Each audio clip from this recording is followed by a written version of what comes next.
Euro 2024 is in full swing. That means England's campaign is in full swing. And which also means that we already see the underperformance of this English team. A team that is gifted with the likes of Harry Kane, Jude Bellingham, Bukayo Saka and Phil Foden shouldn't be struggling like this, right? But they are. And one man they are clearly not getting the best from is Phil Foden. Why is that? Well, let's take a look. Consider subscribing to our channel. It's free and helps us a ton. Thanks. At the time of making of this video, England has beaten Serbia 1-0 and drawn against Denmark 1-all.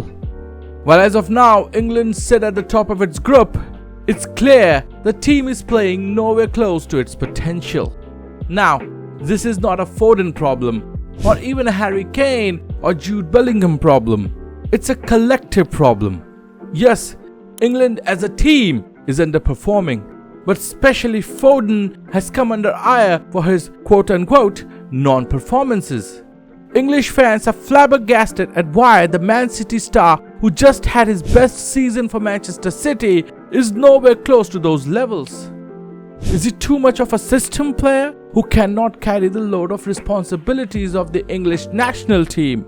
Or is he just someone who doesn't possess the skill set to thrive in high-pressure situations? Well, the problems are manifold and we'll try our best to unpack them. Before we get into the issues, it is important to understand the type of player Foden is. We do have a detailed video on Foden's career, so do take a look. In short, Foden is a left-footed creative player who can play almost anywhere in the forward lineup, be it left wing, right wing, false nine, behind the striker, center attacking mid, etc. One of the benefits of playing for a Pep team is that versatility is drilled into a player. This versatility is the boon and the bane of Foden's existence. Despite Foden being versatile enough to play anywhere across the attacking positions, his best position is centrally in an attacking mid or number 10 position. This is one of the reasons he's had his best season with Manchester City this year.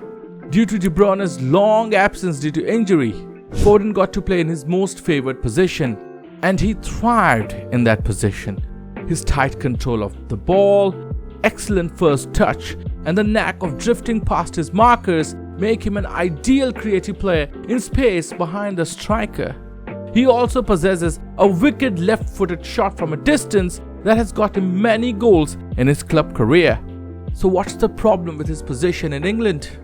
Just put him in the center and he'll pop off, right? Yeah, well, that's kind of a problem with this English setup.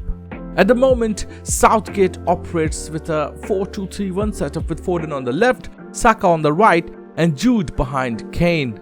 On paper, this should work. While left isn't Foden's preferred position, he has a lot of experience there, so he should do well, right? Well, yes, for Manchester City, he has a lot of experience. England doesn't set up like Manchester City, and I'm not talking about mere formation. Unlike Manchester City, England played differently. For example, Foden is someone who, when playing on the left, likes to drift in and take up central positions. Now in the English setup, the central position is supposed to be occupied by Jude, who's supposed to link up with the forwards.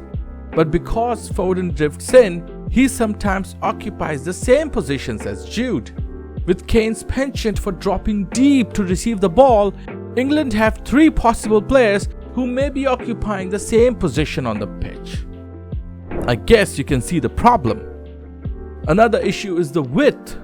With Luke Shaw being unfit, right-footed Kieran Trippier is forced to play left back, which is not his natural position. As a result, it feels Trippier doesn't venture forward like how Kyle Walker does on the right. So if Foden drifts inside, there is no overlapping run being made nor any pace provided by a fullback. That means England loses width on the left. Contrasted with the right side where Saka and Walker have complemented each other well, and it's little surprise that most of England's attacking threat has come from the right. But the issues don't stop here. The choice of personnel is a big factor in why players like Foden feel straight-jacketed. In the current formation, Southgate's choice is a double pivot, and as of now, Declan Rice and Trent Alexander-Arnold fulfill those roles. Both have failed to impose themselves in each of the games.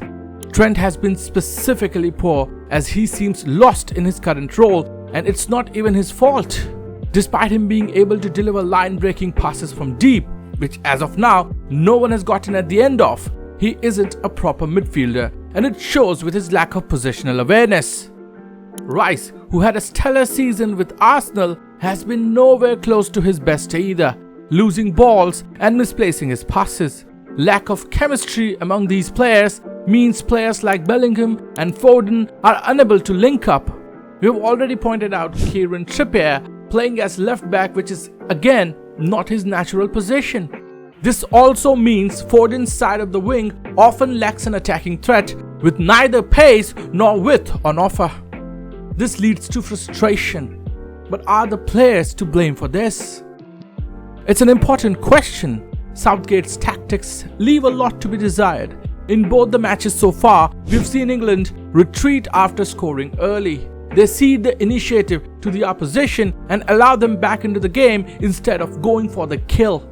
This approach allowed both Serbia and Denmark to not only come back in the game, but dominate the midfield, and in case of Denmark, get an equalizer and almost snatch the game from England. Southgate doesn't seem to trust his players with an all-out attack approach, which reflects in his team selections. The pressing is also half-hearted and not intense enough.